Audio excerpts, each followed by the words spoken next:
Hello everyone. आज हम लोग मनोरमा गेस पेपर 2025 के हिस्ट्री का ऑब्जेक्टिव पढ़ेंगे। ऑब्जेक्टिव में देखिए पहला क्वेश्चन है हड़प्पा टीले का उल्लेख सर्वप्रथम 1826 में किसने किया था। सही जवाब होगा चार्ल्स मैसन ने। अब दो क्वेश्चन इससे बन जाएगा कि चार्ल्स मैसन ने हड़प्पा टीले का उल्लेख सबसे पहले कब किया था, 1826 में। या ये भी पूछ सकता है कि हड़प्पा टीले का उल्लेख सबसे पहले 1826 में किसने किया, तो चार्ल्स मैसन। मोहनजोदड़ो की खोज 1922 में आप जानते होंगे राखलदास बनर्जी ने किया था। मोहनजोदड़ो वर्तमान में कहाँ है, तो पाकिस्तान में है। अगला क्वेश्चन है सिंधु घाटी की सभ्यता में हल्का प्रमाण मिला है। आप जानते होंगे हल्का प्रमाण कालीबंगान से मिला है।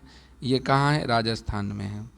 हड़प्पा सभ्यता में अवतल चक्की पर किस पुरातत्व ने प्रकाश डाला है, तो पुरातत्वविद का नाम बताना आपको। ये अर्नेस्ट मैके ने इस पर प्रकाश डाला है। अर्नेस्ट मैके नाम के व्यक्ति थे, उन्होंने अवतल चक्की के बारे में बताया है।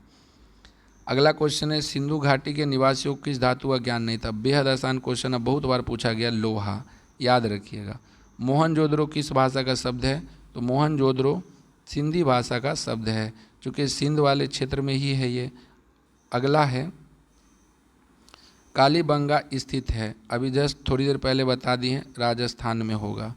अगला होगा राय बहादुर दयाराम साहनी ने कहाँ उत्खनन करवाया था। आप सभी जानते होंगे हड़प्पा में। हड़प्पा भी वर्तमान में कहाँ है, पाकिस्तान में। कब किया था, तो 1921 ईस्वी में किया था, ये भी याद रखिएगा। अगला है कि निम्न हिंदू देवताओं में से कौन सैंधव सभ्यता का प्रमुख देवता था। अगर देवता की बात पूछेगा तो शिव, इसी को आद्य शिव भी कहा गया है। और अगर देवी का पूछेगा तो मातृ देवी। आप लोग जवाब लिखिएगा। अगला प्रश्न है सिंधु घाटी सभ्यता किसके समकालीन नहीं मानी जाती है। आप सभी जानते होंगे क्रीट की सभ्यता के समकालीन नहीं मानी जाती है, जबकि चीन हो गया, मिस्र हो गया और मेसोपोटामिया इसके समकालीन मानी जाती है। समकालीन का मतलब होता है कि जिस समय में सिंधु घाटी की सभ्यता थी उस समय में कौन कौन सभ्यता थी, उसी के समय में जो सभ्यता रही होगी वो उसका समकालीन सभ्यता कहलाता है। अगला प्रश्न है हड़प्पा सभ्यता किस युग की सभ्यता है। आप भी देखो कांसे की मूर्ति मिली है तो कांस्य युग के नाम से जाना जाएगा। अगला प्रश्न है हड़प्पा सभ्यता का सबसे बड़ा नगर कौन था। तो आप सभी जानते होंगे मोहनजोदड़ो सबसे बड़ा नगर था। इसकी खोज किसने की थी, राखलदास बनर्जी ने। कब, 1922 में। अगला प्रश्न है पुरातत्व के अंतर्गत निम्नलिखित में से कौन नहीं है।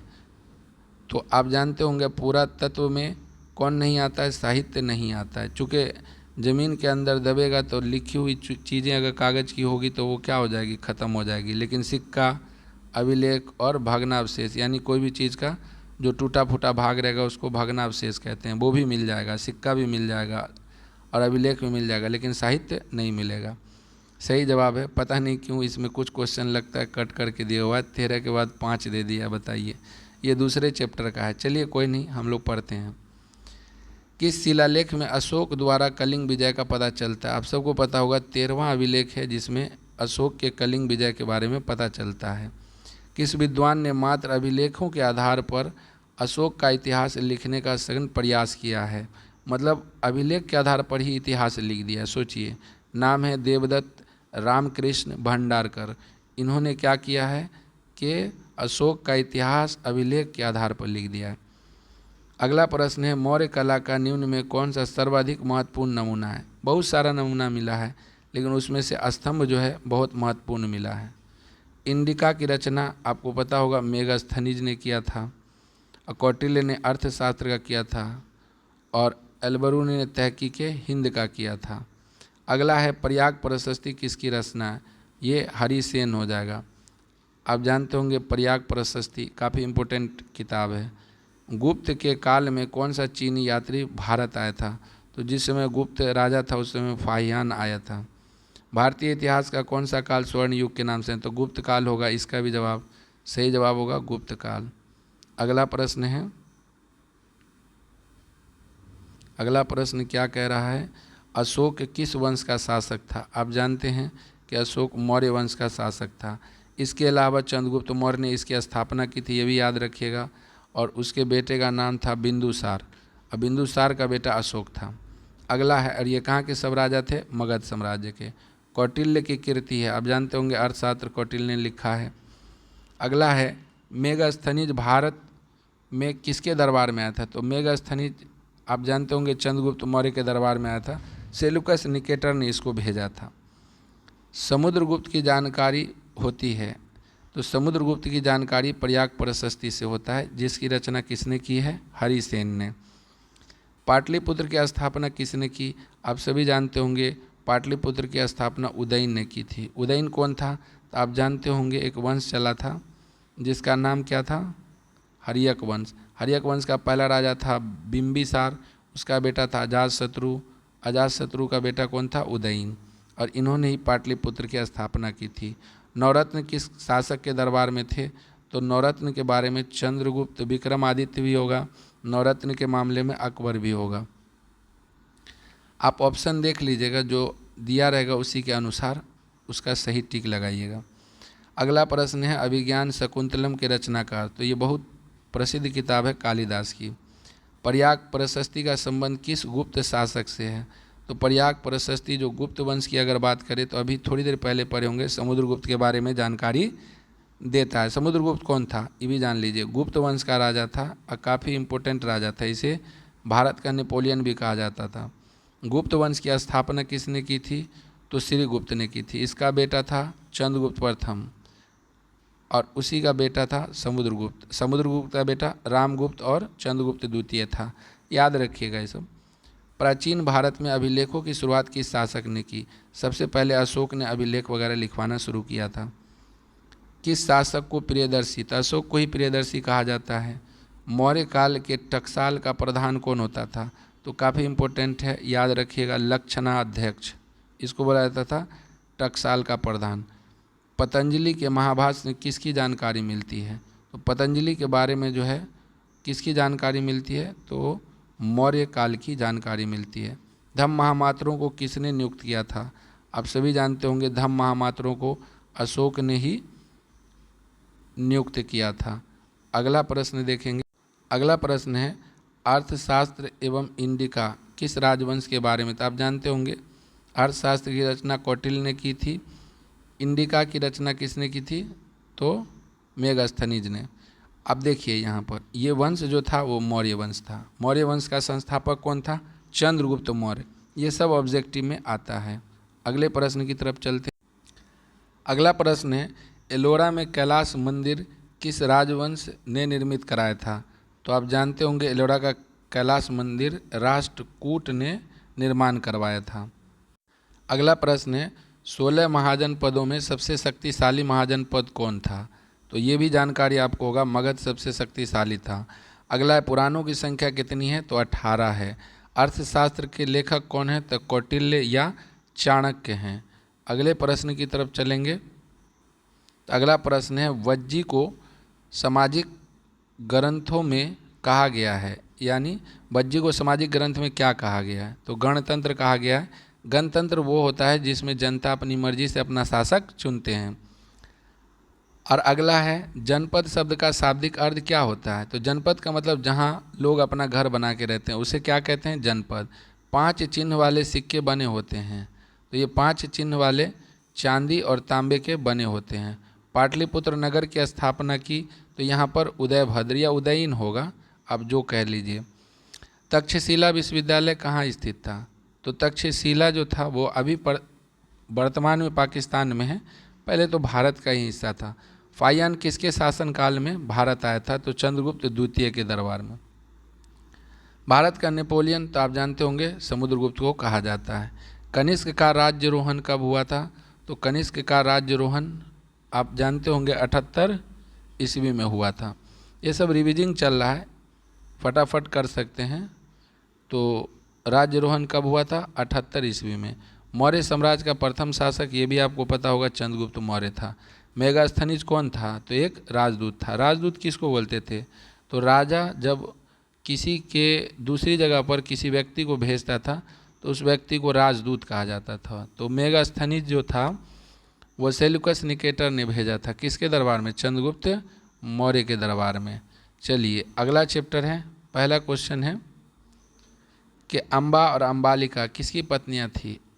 विचित्रवीर की थी। तो आपको कहानी में बताए होंगे, विचित्रवीर की थी। महर्षि व्यास द्वारा उत्पन्न संतान कौन थी? तो पांडु भी था, धृतराष्ट्र भी था और विदुर भी था, तीनों था। घटोत्कच किसका पुत्र था? तो आप जानते होंगे कि ये भीम का बेटा था। भीम ने हिडिंबा के साथ कौन सा विवाह किया? तो चूंकि प्यार करके शादी किया था इसीलिए गंधर्व विवाह हो जाएगा। द्रौपदी किसकी पत्नी थी? तो सब भाई की थी, पांचों की, अर्जुन, नकुल और सहदेव। इसमें 3 ही ऑप्शन है, तो इनमें से सभी हो जाएगा। कर्मणे वाधिकारस्ते माँ फले सुखदाचक श्री भागवत गीता के किस अध्याय में लिखा हुआ है? तो ये जो लिखा गया है वो द्वितीय अध्याय में लिखा गया है। अगला प्रश्न है, श्री भागवत गीता के महत्व पर किसने विचार व्यक्त किए हैं? सभी लोग किए होंगे। कौन कौन है? बाल गंगाधर तिलक, विवेकानंद और महात्मा गांधी, सभी ने अपने विचार व्यक्त किए हैं। अगला प्रश्न ये है कि महाभारत का युद्ध कुरुक्षेत्र के मैदान में कितने दिन था? 18 दिन तक लड़ा गया था। गंगापुत्र किसे कहा जाता है? तो गंगापुत्र भीष्म को कहा जाता है। महाभारत के किस पर्व में वर्ण व्यवस्था का उल्लेख मिलता है? तो शांति पर्व में मिलता है वर्ण व्यवस्था का उल्लेख। वर्ण व्यवस्था आप जानते होंगे, 4 प्रकार का वर्ण था, जिसमें पहला ब्राह्मण, दूसरा क्षत्रिय, तीसरा कौन था? वैश्य, और चौथा कौन था? शूद्र। ऋग्वेद के पुरुष सूक्त में सर्वप्रथम किस वर्ण का उल्लेख है? तो पुरुष सूक्त में शूद्र का उल्लेख है। उसके बाद है घंडाल अस्पृश्य माने जाते थे, चंडाल होगा, सही ये लिखा हुआ चंडाल अस्पृश्य माने जाते थे। जब भी ये नगर में आते थे तो उन्हें लड़की की आवाज़ करके आना पड़ता था। यह लकड़ी है, लकड़ी की आवाज़ करके आना पड़ता था ताकि लोग उन्हें देखने के दोष से बच सके। यानी आवाज़ करके आएगा तो लोग समझ जाएगा और बचेगा उससे, नहीं देखेगा उसको। ये बात जो है फाहियान ने बताया था। दुर्योधन की माँ का नाम क्या था? ये भी आसान है, दुर्योधन की माँ का नाम गंधारी था। उसके बाद महाभारत की रचना किस भाषा में हुई है? तो संस्कृत में हुई है। ऐसे भी कॉमन सेंस लगाइएगा तो सही जवाब पता चल जाएगा। महाभारत की रचना किसने की है? तो आप जानते होंगे महाभारत की रचना वेद व्यास ने की है, तो वेद व्यास सही जवाब होगा। अगला है, मनुस्मृति में कितने प्रकार के विवाह का उल्लेख किया गया है? तो मनुस्मृति में 8 प्रकार के विवाह का उल्लेख किया गया है। महाभारत में कितने प्रकार के विवाह का उल्लेख है? तो महाभारत में भी 8 प्रकार का विवाह के बारे में चर्चा किया गया है। अगला प्रश्न देखेंगे। अगला प्रश्न है, ऋग्वैदिक काल के लोग किसकी पूजा करते थे? तो ऋग्वैदिक काल के लोग जो थे वो प्रकृति की पूजा करते थे। उत्तर वैदिक काल के अंत तक किसकी पूजा होने लगी? तो उत्तर वैदिक के अंत तक जो ब्रह्मा, विष्णु और महेश की पूजा होने लगी। सांची मध्य प्रदेश के किस जिले में है? काफ़ी इम्पोर्टेंट है, रायसेन जिले में। सांची में एक बहुत बड़ा स्तूप है जिसको अशोक ने बनवाया था। निम्न में बुद्ध के शिष्य कौन थे? तो आनंद एवं उपाली भी थे, कश्यप भी थे और सरिपुत्र गौद्रलायन भी थे। ये सभी इसके शिष्य थे।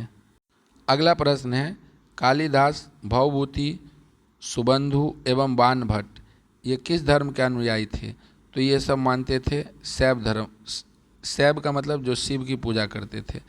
महात्मा बुद्ध को ज्ञान की प्राप्ति कहाँ हुई? आप सभी जानते होंगे कि बोध गया में इन्हें ज्ञान की प्राप्ति हुई। श्वेतांबर और दिगंबर किससे संबंध रखते हैं? तो जैन धर्म से संबंधित है श्वेतांबर और दिगंबर। अगला प्रश्न है कि वीर शैव लिंगायत आंदोलन का जनक कौन है? तो लिंगायत का जो जनक माना जाता है वो बासबन्ना को माना जाता है। बौद्ध परंपरा में अशोक ने कितने स्तूप बनवाए? तो आप सभी को पता होगा 84,000। हीनयान पुस्तकें किस भाषा में हैं? तो हीनयानी पुस्तकें जो हैं वो किस भाषा में दी गई है? तो पाली में। धर्म ग्रंथ सुत्त पिटक किस धर्म से संबंधित है? तो सुत्त पिटक, विनय पिटक और अभिधम पिटक तीनों का तीनों बौद्ध धर्म से संबंधित है। बुद्ध के बचपन का नाम क्या था? आपको पता होगा, बुद्ध के बचपन का नाम सिद्धार्थ था। तृतीय बौद्ध संगीति का आयोजन कहाँ हुआ था? तो तीसरा कहाँ हुआ था? तो पाटलिपुत्र में। पहला कहाँ हुआ था? तो राजगिरी में। दूसरा कहाँ हुआ था? तो वैशाली में। तीसरा कहाँ हुआ था? पाटलिपुत्र में। चौथा कहाँ हुआ था? कुंडनवल कश्मीर में। अगला है महात्मा बुद्ध का जन्म स्थान, तो उनका जन्म तो कपिलवस्तु में हुआ था।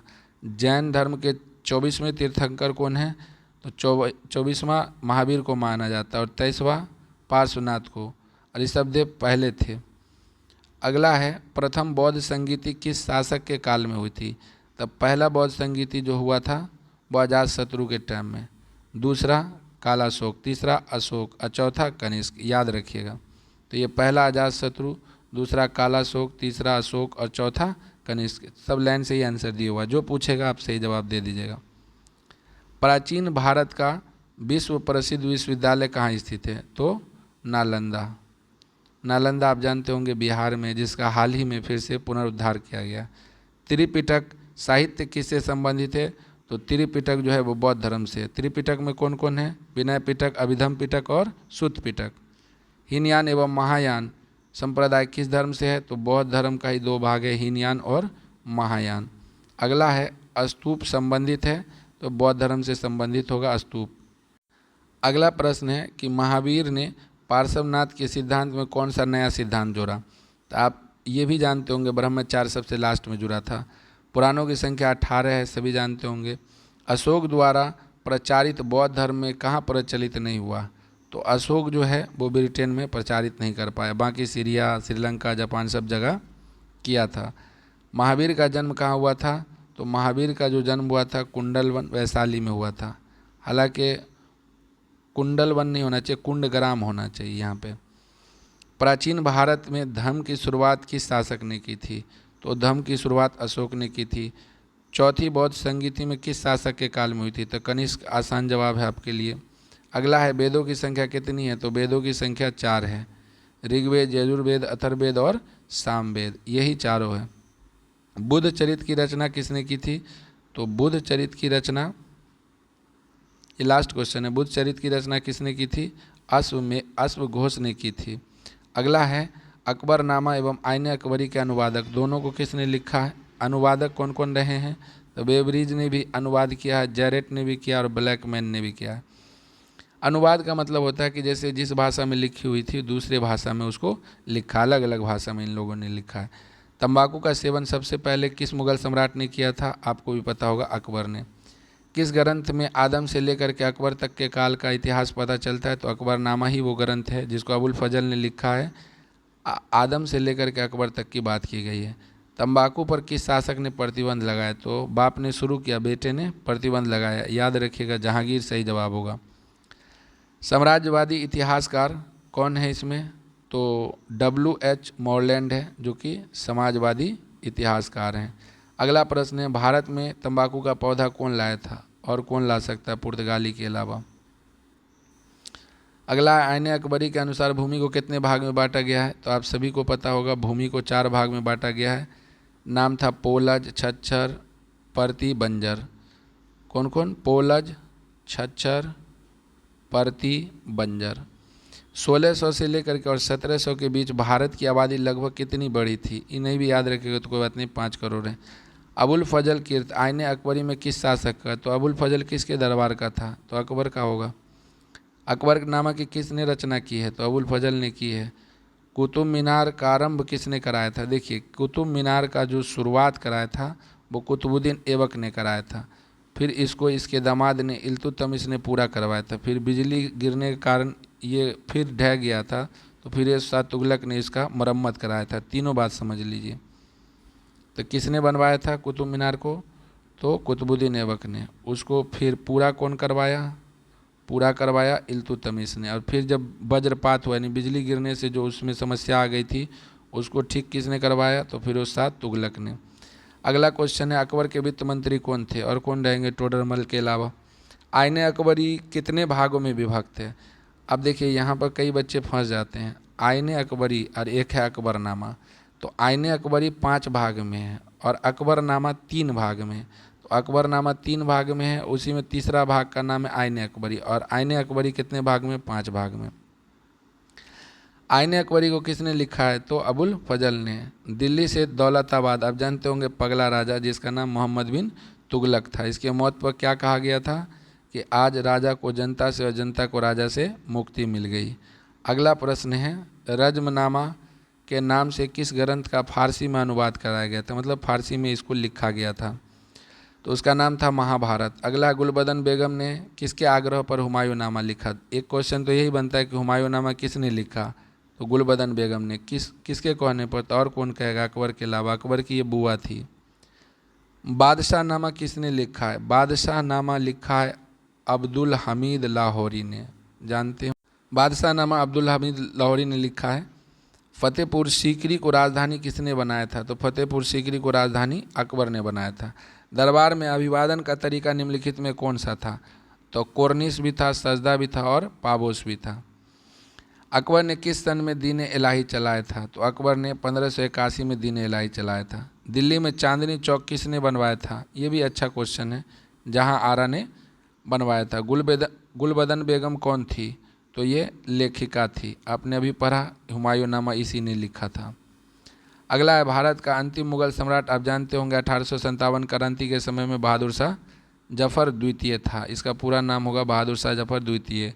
मुगल चित्रकला किसके समय में चरम उत्कर्ष पर गया, तो सबसे ज़्यादा जहांगीर का पेंटिंग में नाम आता है, और न्याय की जंजीर भी जहांगीर से ही जुड़ा हुआ है। भारत में मुगल वंश का संस्थापक कौन था, तो अकबर का दादा यानी बाबर था। अकबर का वजीर कौन था, तो अकबर का वजीर बैरम खां था। अकबर के समकालीन इतिहासकार कौन हैं, तो बदायूनी हैं, याद रखिएगा। अगला प्रश्न है अकबर निम्नलिखित में किस पर अधिकार नहीं कर सका, तो अकबर जो है वो चित्तौड़ पर अधिकार नहीं कर सका। आलमगीर के नाम से कौन सा मुगल बादशाह जाना जाता है, तो आलमगीर औरंगजेब का था, जबकि सलीम किसका नाम था, तो शाहजहाँ के पिता जहांगीर का नाम था।